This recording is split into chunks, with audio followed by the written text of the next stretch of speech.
కాంచీరాం 91వ జయంతి సందర్భంగా ఏలూరు కొత్త రోడ్లో గల సంసమాజ్ సొసైటీ కార్యాలయంలో కాంచీరాం జయంతి కార్యక్రమం నిర్వహించారు. ఈ సందర్భంగా సీనియర్ బహుజన నాయకులు నేతల రమేష్ బాబు మాట్లాడుతూ బాబాసాహెబ్ డాక్టర్ బిఆర్ అంబేద్కర్ ఆశయాలు సాధించిన ఘనత ఈ దేశంలో ఒక కాంచీరాంకు మాత్రమే దక్కుతుందని,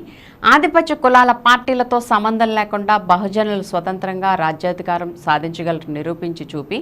దేశంలోనే అతిపెద్ద రాష్ట్రమైన ఉత్తరప్రదేశ్ రాష్ట్రానికి మాయావతిని 4 సార్లు ముఖ్యమంత్రిని చేసిన ఘనత కాంచీరాంకే దక్కుతుందని, ఎస్సీ ఎస్టీ బీసీ మైనార్టీలంతా ఏకమై స్వతంత్రంగా రాజ్యాధికారం సాధించుకున్న రోజునే ఆయనకు నిజమైన ఘన నివాళులు అర్పించిన వారం అవుతామంటూ పేర్కొంటూ ప్రతి ఒక్కరూ ఆ దిశగా కృషి చేయాలని కోరారు. ఈ కార్యక్రమంలో దాసరి నాగేంద్ర కుమార్, దాసి వెంకటేశ్వర్లు, మేడిశెట్టి గిరిబాబు, కొత్తల పూర్ణ, మల్లికార్జున్, కర్రే అంబేద్కర్, పీతల కెనడి, కండవల్లి స్వామిదాసు, చిన్నం చంటిబాబు, కంచర్ల విజయశేఖర్, పెదగర్ల రమేష్, పుట్టి వెంకన్న, జేవియర్ తదితరులు పాల్గొన్నారు. ఈరోజు మాన్యశ్రీ కాంచీరాం గారి యొక్క 91వ జయంతిని ఇక్కడ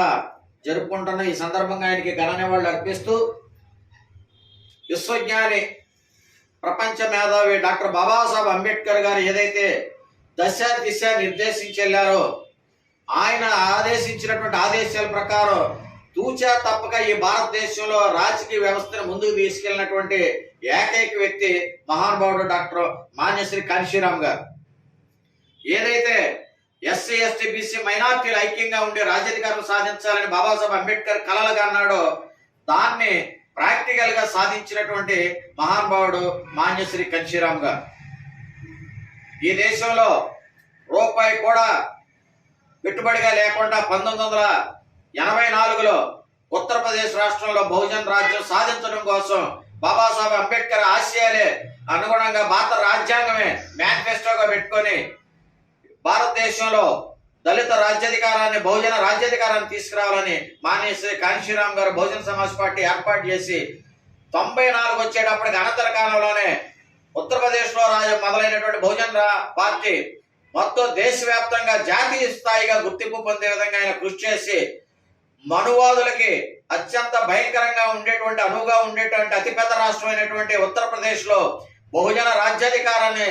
సాధించి కుమారి మాయావతి, బెహంజీ మాయావతి గారిని 4 సార్లు ముఖ్యమంత్రిని చేసినటువంటి ఘనత మాన్యశ్రీ కాంచీరాం గారికి ఒక్కడికి అది సాధ్యమైంది. ప్రతి ఒక్కరం కూడా మనం బహుజన రాజ్యాధికారం సాధించే దిశగా ప్రతి ఒక్కరూ కృషి చేయవలసినటువంటి అవసరం ఉంది. అంబేద్కర్ గారి యొక్క ఆశయ సాధన కోసం కాంచీరాం గారి పని విధానాన్ని మనం అలవాటు చేసుకొని ప్రతి ఒక్కరం కూడా బహుజన రాజ్యాధికారాన్ని సాధించే దిశగా ఎస్సీ ఎస్టీ బీసీ మైనార్టీలంతా ఐక్యంగా ఉండే ఆధిపత్య కులాలకి వ్యతిరేకంగా స్వతంత్రంగా మనం అందరం కలిసి రాజ్యాధికారం సాధించుకున్న రోజునే మహానుభావులకి నిజమైనటువంటి ఘన నివాళులు అర్పించిన వాళ్ళు అవుతాం. కాబట్టి ఈ సందర్భంగా మాన్యశ్రీ కాంచీరాం గారు కన్నటువంటి అంబేద్కర్ గారి కన్న కళలు, అలాగే మనిషి కాంచీరాం గారి కన్న కళలు నెరవేర్చే దిశగా మనం అందరం పునరంకితం అవుదామని చెప్పి సందర్భంగా మీ అందరికి కూడా విజ్ఞప్తి చేసుకుంటున్నాం. జై భీమ్, జై భారత్.